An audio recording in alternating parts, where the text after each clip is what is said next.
3 numbers, and they want you to put them in order from least to greatest. But the point is that they're all negatives. So your job is to make them all look the same. How else do you compare them?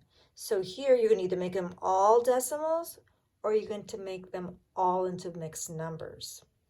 Okay, so with fractions, mixed numbers have a whole number and a fraction. A lot of the kids prefer to work with decimals, so we're going to go with that.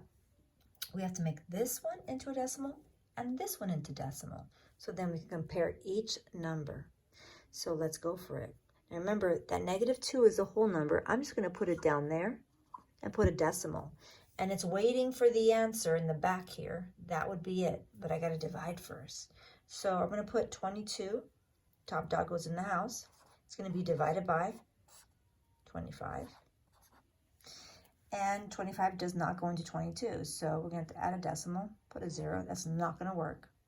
Elongate the bar, add a 0. Now we're going to multiply 25, like a good math student would do, on the outside over here, to see what we get. 25 times what gives you 220? So some of you guys might say, let's do 9, because that's a really large number. All right, let's. 9 times 5 is 45. 9 times 2 is 18, plus 4 is 22. That is a little bit too high. Well, let's go down by 1, shall we? 8 times 5 is 40. 8 times 2 is 16, plus 4 is 20. That's going to work out lovely. So we'll put the decimal straight up and put my 8. I get 200. I subtract. I get a 2. And I get a 0. I have a remainder. You got to keep on trucking. I get 200 again.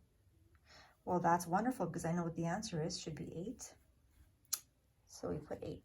So now we know what the back part is. It's 0.88. Let's transfer that over here. Remember, this was a negative. Just bring that negative down there. Now I have one more to do. I have to convert this guy into a decimal. So let's put that -2 down. And now I have to just divide to find what the back part, the decimal part, is this. So we're going to go, top dog goes in the house.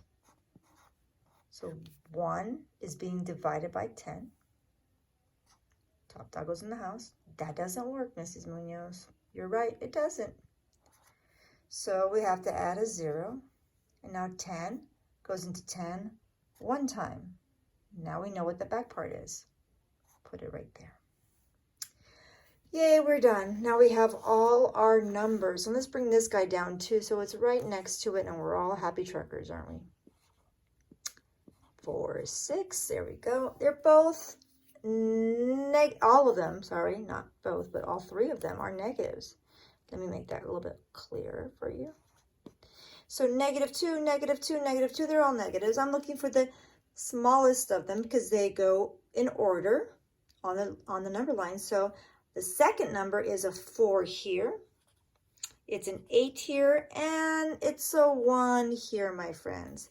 Because this is a 1, it will come before any of these other numbers on the number line. So we always write the original number. This happens to be the greatest one. If we're putting them in order from greatest to least, it might say from least to greatest. You have to pay attention. If it's from greatest to least, well, that's different, right? But let's pretend it's greatest to least here in this example. So from greatest to least comes before, remember, it comes before these other numbers on the number line. So we would have -2 1/10. Then the next number is going to be between 4 and the 8. Well, this will be the next greatest number. So a -2.46. And then because 8 is larger than any of the other ones, it's further away on the number line, -2.88. Okay, this is in order from greatest to least. Again, if it was the other way around, where it said least to greatest, well, this is so far away, it's the lesser of all of these. Right? So this is further away. That would be the one that has less value, and it would be backwards. Okay? That is all, my friends.